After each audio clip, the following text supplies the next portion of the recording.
through the new software experience? Yeah, so All this right. is Wavelength 3.0 Okay. when So you start it. so here we are. I'm actually gonna have to watch this on the stream now. I'm just realizing. So we're gonna have to just try and make this work. All right. So maybe first thing you're gonna do, Phil, is go into settings and put us into dark mode. Ooh, okay, chat. That Okay, chat. Light mode, dark mode. Let us know in the chat which one do you prefer. This is actually something that's new already. Dark mode, the current version of Wavelength 2.0 is only available in dark mode. Now, Wavelength is also available in light mode for the like two of you that enjoy that. So you can see here. apparently you're one of them. So we built um, this for you, Phil. Actually, this was all part of the plan to show it off. So you do have a choice here, same as system, or you can just go to dark mode and check that out. It immediately transitions, no Okay. relaunch or anything. It looks All right. That incredible. that looks better. Okay. So we are looking at Wavelink on Windows right now, and one of the things we decided to do out of the gate is to start using native frameworks. That means Wavelink on Windows is built using WinUI, and Wavelink on Mac is built using SwiftUI. So the interface, the user interface, as a result, is, in my opinion, just more fluid. It's prettier. It's a little bit more aesthetic. It's faster.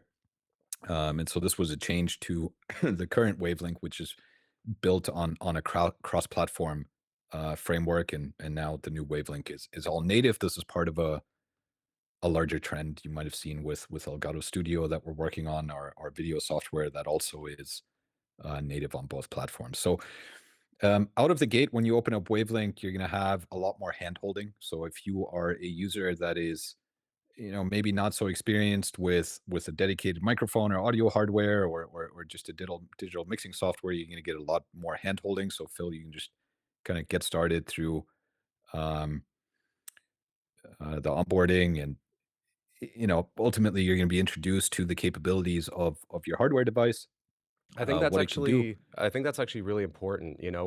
A lot of you, when you get your microphone, you might plug it in and just kind of go without ever reading the manual. Well, now you have a manual right here, and it's really beautifully done. In fact, something that it's still a beta, so there's still work in progress parts. Something that we're doing is we're going to show you these little videos of how each function of your microphone works. So you're going to know exactly where you can mute and unmute. You're going to know how to attach it to a mic arm, where to set the input gain, how to control, the three different controls that you have on the front of your Wave 3, and all of this, and then you'll be immediately familiar with the product that you just purchased. Exactly. Yeah, yep, I see it now. Perfect. And yeah, obviously, if you know what you're doing, you can skip this. You don't need to go through this, but it is very nice. It'll also hold your hand through. Okay, connect your headphones. Can you hear something? It'll tell you how to position your mic. We tend to go with this rule. You should be about this far away when speaking into your microphone. Doesn't matter if it's condenser or dynamic. A lot of myths around that. You need to be this close to a condenser microphone as well. Most people who struggle with condenser microphones don't do this right, and then say, "Well, that's a different story."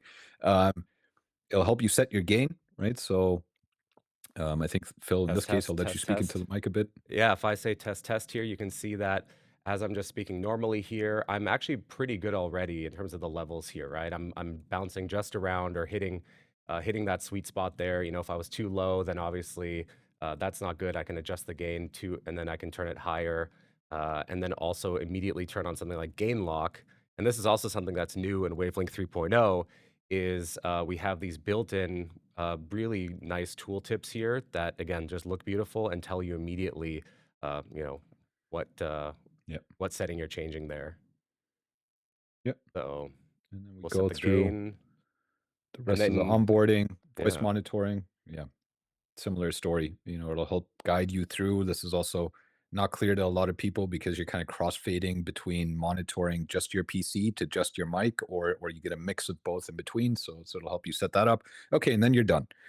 Then you get thrown into first of all the device view of Wavelink, which is new, right? In the current Wavelink, you're thrown straight into a mixer view with submixes and everything out of the gate.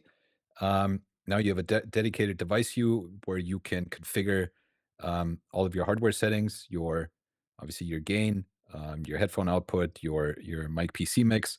Um, you have we maybe get to sound check later. So Mhm. if you switch to effects, this is where you're going to be able to control hardware effects and software effects. So hardware effects are going to be things that are built into the microphones. In the case of a Wave 3, it has clip guard built in. It has a low cut filter built in. These are hardware effects that you can control. Future hardware may or may not have more hardware effects. We'll see. And then you can also control software effects because this is a Wave 3. Voice Focus is already pre-installed and set up. So you literally just toggle it on, and then you've got the entire power of Voice Focus ready to go. Um, on the add effect, this is where you can add additional VSTs, right? So, Phil might just add the compressor, for example, and now that'll pop up with the configuration window somewhere. If it decides to, let's see. Is it on a different monitor somewhere? Nope. This is a beta after No, all, so just on. sometimes we're gonna see this kinda stuff Okay. happen. So we'll not show you the VST configuration, but that's where it would show up. We'll get it running later. So this is where you can layer effects onto your microphone. So this is really if you are somebody that's just looking to have a great sounding microphone um, in any app, then this is the easiest way to do it now, right? You just do it all within your device tab. Um, we have sound check that's carrying over, which is a very cool feature. Basically, you talk into your microphone, and then you can tweak the effects as you play back, right? So you don't need to keep recording and re-listening. You can just basically loop that sample of your voice into your headphones and then adjust the effects in real time until it sounds good to you. So there's a really, really nice way, an easy way to optimize your microphone. And obviously everything is cross-linked, right? So Phil, if you mute the Wave 3 on the hardware Yep. now, then you'll see that's immediately mirrored in the software. So obviously everything is interconnected here.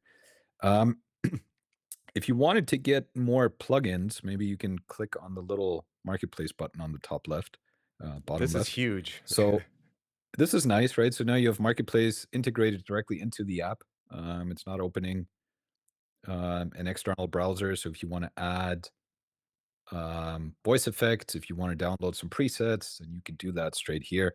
And if you just click on voice effects, for example, it knows you're on Windows and it'll give you all the voice effects that we have available. So if you wanted to add something like a Call of Duty VST, then this is where you would do that. And it's kind of hard for me to see, but at this point, probably the Call of Duty VST is now there exactly. So it's a very smooth and easy process to level up your microphone or your audio interface. And the catalog of really really high quality VSTs on marketplace continues growing, and I think over time we'll also work with more and more creators to create presets. So if you don't want to tune the stuff yourself, simply go to marketplace, download a preset for your microphone, and be on your way. All right, so that's kind of the um, the easy part of Wavelength 3 in a way. It's a dedicated device view. If that's what you're after, then this is now much more intuitive. Now, where it gets interesting is the mixer view, Before which we we're going to jump into dive that, into we now. have a bunch of questions. We have a bunch of questions. Okay, let's get to Yeah. Yeah. some questions and then let's get Uh, into the mixer because the mixer is awesome.